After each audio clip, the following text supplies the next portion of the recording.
guys, tuloy naman tayo ng peanut. Back to reality na naman tayo. Buhay natin mangluluto. Ayan guys, this is my sideline before. I think a year na rin mula nung ako ay nag-start muna magluluto. At ngayon ay ako ay bumabalik na naman sa aking pagluluto. Ano nga pala guys, naghahanap nga pala ako ng retailer sa aking hanap buhay, sa aking tawag dito, aking small business guys. Kung sino gustong maging retailer ay PM lang me guys.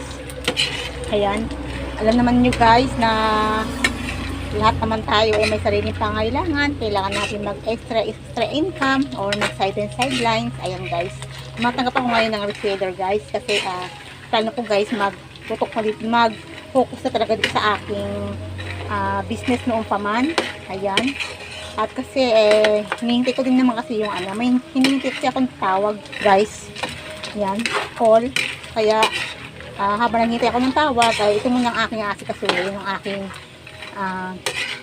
aking passion, di ba? Passion ko talaga pagluluto noon pa guys. Siguro ay naman ako sa akin na mayapang ama na mahilig talaga siya magluto. Ayan.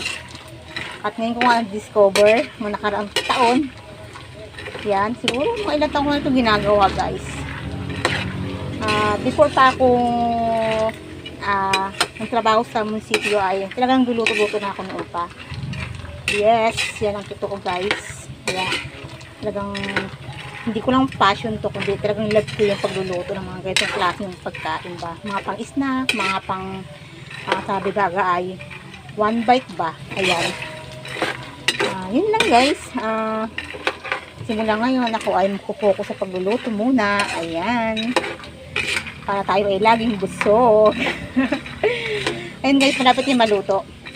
Kung napansin nyo guys, talagang hinuhuli ko yung bawang ilagay kasi nga kung isasabay mo siya sa peanut ay mauuna siyang maluluto. Ang peanut ay hilaw pa, ang kanyang bawang ay luto na o sunog na. Kaya pag nag-red na yung texture ng peanut ay saka ko pa lamang nilalagay ang bawang, and then hinihinaan ko yung kala niya guys, yung mahina lang siya para makahabol ng pagkakaluto